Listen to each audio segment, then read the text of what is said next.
नमस्कार, एस्ट्रो तक में आप सबका बहुत बहुत स्वागत है। मैं हूं प्रवीण मिश्र।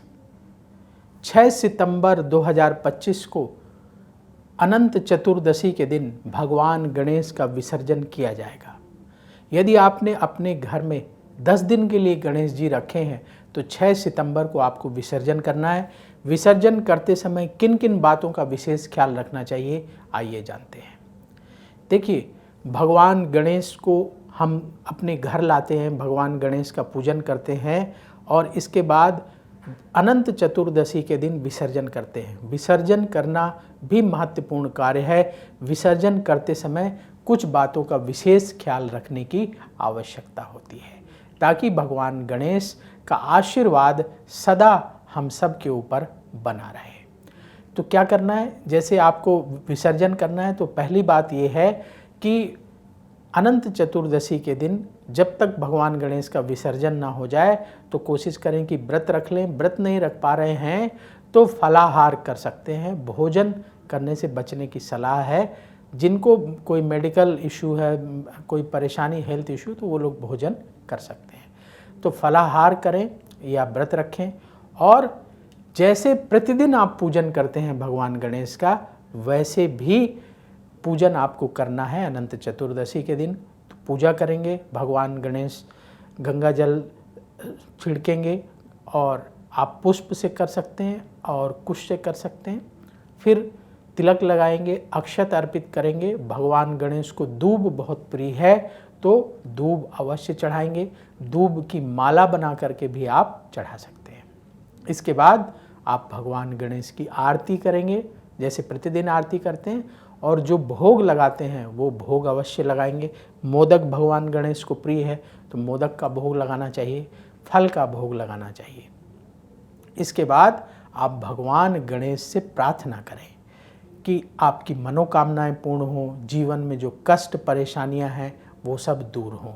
आपके मन में जो भाव आते हैं उस तरीके से भगवान गणेश से प्रार्थना करिए और प्रार्थना करने के बाद फिर विसर्जन करना है।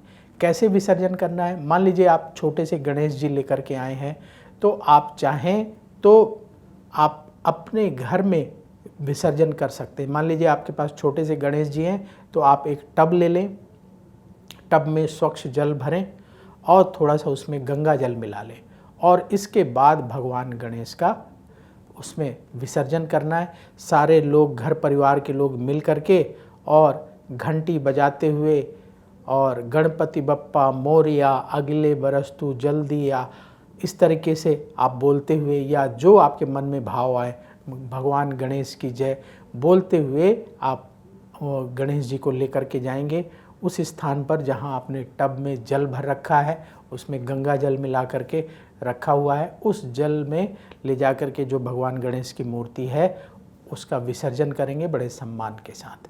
तो जो लोग घर में रख रहे हैं तो कोशिश करें कि अपने घर में ही विसर्जन कर लें। जितने बड़े आपके गणेश जी हैं उससे बड़ा टब या कोई स्टील की टंकी, कोई भी साफ़ सुथरा बर्तन रख करके उसमें आप विसर्जन कर सकते हैं। यदि बड़ी मूर्तियां हैं तो बड़ी मूर्तियों का विसर्जन कैसे करना है, देखिए, हम आपको ये सलाह नहीं देते कि आप नदियों में जा कर के विसर्जन करें जिससे नदियों में पॉल्यूशन बढ़े। बड़ी मूर्तियों का विसर्जन करने के लिए आपको सरकार द्वारा जो तय स्थान बताए गए हैं वहाँ जा कर के विसर्जन करना चाहिए। आजकल सरकार स्थान तय कर देती है हर शहर में, हर गांव में, हर इलाके में कि कहाँ आपको विसर्जन करना है, तो वहाँ जाकर विसर्जन करें। नहीं तो एक बहुत अच्छा विसर्जन का तरीका है जिसे कहते हैं भूमि विसर्जन। इसके लिए आप क्या करें कि एक बड़ा सा गड्ढा बना लें पार्क में या जहाँ पर ज़मीन शुद्ध हो, गंदगी ना हो, उस स्थान पर जितने बड़े आपके गणेश जी हैं उससे थोड़ा बड़ा चौड़ा गड्ढा बना लें, थोड़ा गहरा बना लें, उसमें जल भर दें और वहाँ ले जा कर के आप गणेश जी का विसर्जन करें। बाद में जो मिट्टी निकली है उस गड्ढे से, उस मिट्टी से उस स्थान को जहाँ आपने विसर्जन किया है ढक दें और वहाँ कोई एक पौधा लगा दें।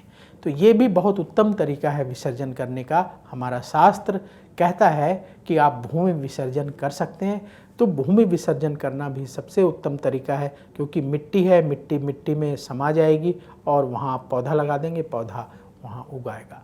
तो भूमि विसर्जन करना चाहिए, नदियों को प्रदूषित नहीं करना चाहिए। तो विसर्जन जो जिन लोगों ने अपने घर में रखा है वो घर में विसर्जन करेंगे। अच्छा, ये आपको ज़रूर बताना है कि जैसे जिस टब में या जिस टंकी में आपने विसर्जन किया, मान लीजिए टब में किया, स्टील की टंकी में किया, तो आपने मूर्ति डाली जल के अंदर, तो कुछ दिन तक उसमें रहने दें, 2-4 दिन तक मूर्ति रहने दें।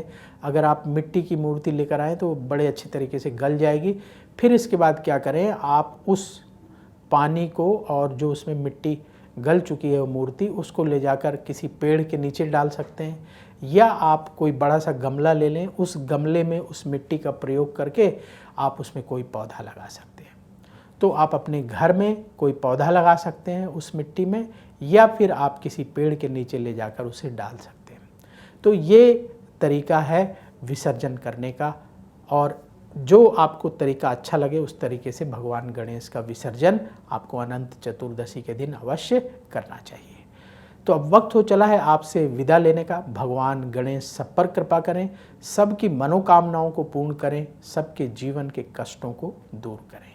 तो मुझे दीजिए अनुमति, देखते रहिए एस्ट्रो तक। बोलिए भगवान गणेश की जय। अगर आप मुझसे जुड़ करके अपनी समस्याओं का समाधान चाहते हैं और चाहते हैं कि आपकी समस्याओं को ज्योतिष के माध्यम से सुलझाया जाए, तो आप हमसे संपर्क कर सकते हैं, जुड़ सकते हैं एस्ट्रो तक पर।